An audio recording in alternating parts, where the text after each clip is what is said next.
देखिए, किसी भी कॉलेज के जीवन के अंदर 50 वर्ष पूरा करना, जिसे हम गोल्डन जुबली कहते हैं, ये साधारण बात नहीं है। 50 साल में किन किन परिस्थितियों से निकलना पड़ा है मैनेजमेंट को, ये एक पूरी कहानी होती है। और ये एक मौका होता है कि हमें रिव्यू करने के लिए कि क्या हमने 50 साल के अंदर पाया और अगले हमारा टारगेट क्या है, क्या नई चीज़ हम इस गोल्डन जुबली पर प्रारंभ कर रहे हैं, इस सब की प्लानिंग करनी। मुझे प्रसन्नता है इस बात की कि ये कॉलेज ऐसा कॉलेज है जिसमें गरीब तबके के लोग ज़्यादा आते हैं, किंतु गरीब बच्चों को भी हर प्रकार की शिक्षा ग्रहण करने का अधिकार प्राप्त है।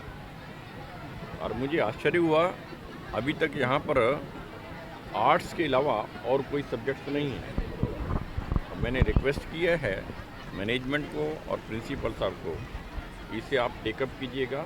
मैं पर्सनली इंश्योर करता हूँ, I will see to it that this college gets sanction for starting science classes. Sir, आप स्टूडेंट के लिए एक बात कहा है वो पर लेक्चर में कि हार्ड वर्क सक्सेस के लिए बहुत इम्पोर्टेंट है, क्या बोलेंगे? नहीं, मैंने केवल हार्ड वर्क के लिए नहीं कहा है। आप हार्ड वर्क शुरू कर दें टारगेटलेस, नथिंग यू विल अचीव। इसलिए मैंने कहा है सबसे पहले आप अपना टारगेट तय करें, और टारगेट तय करने में कोई जल्दबाजी ना करें। उसमें आपके टीचर्स और आपके पेरेंट्स की पूरी गाइडेंस आपको अवेलेबल होगी, और साथ ही इंटरनेट का इस्तेमाल करें, सारी जानकारियाँ मिलती हैं।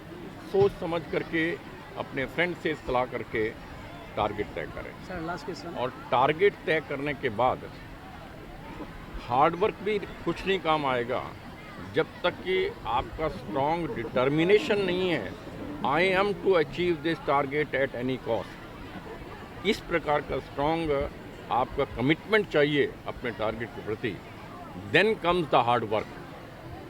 ये तीनों चीज़ें बोली हैं हमने, और मैं आश्वस्त हूँ कोई भी विद्यार्थी, उसका इंटेलिजेंट क्वेश्चन कितना भी क्यों ना हो, कम है, ज़्यादा है, बहुत ज़्यादा है, ये तीनों चीज़ें लेंगे, उन्हें निश्चित रूप से सफलता मिलेगी अपने लक्ष्य।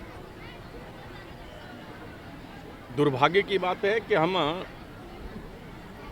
स्वतंत्रता प्राप्ति के पश्चात भी हमारी एजुकेशन सिस्टम में ज़्यादा इनपुट वही रहा है जो अंग्रेज़ों के राज्य में था।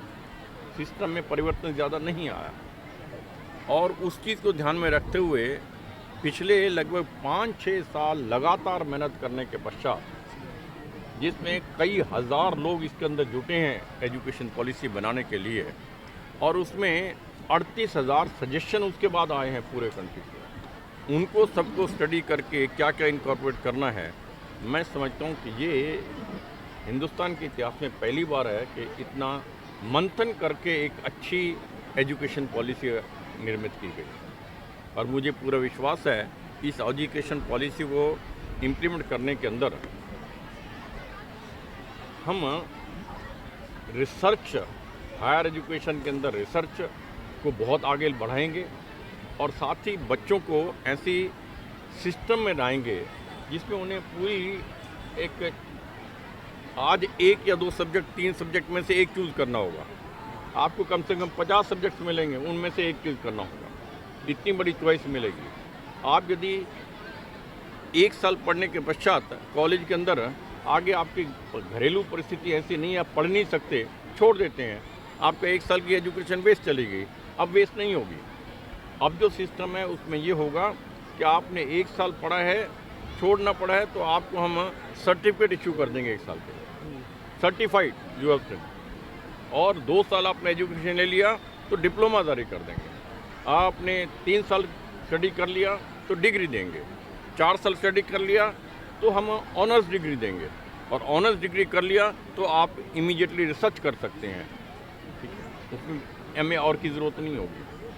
यानी ऐसे सिस्टम, और जो आपका क्रेडिट सिस्टम डेवलप कर रहे हैं कि एक बच्चा छोड़ता है तो आपके अकाउंट में इतने नंबर क्रेडिट रहेंगे, वो सेंट्रलाइज सिस्टम होगा।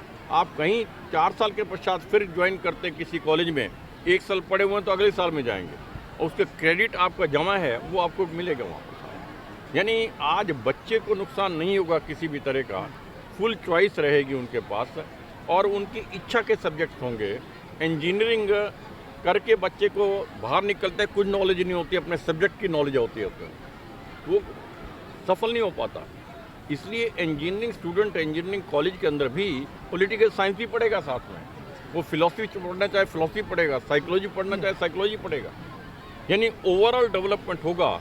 जो एक्सट्रीम स्पेशलाइजेशन हुआ करता था उस पर अंकुश लगाया गया। और भी बहुत सी बातें हैं क्योंकि बहुत लंबा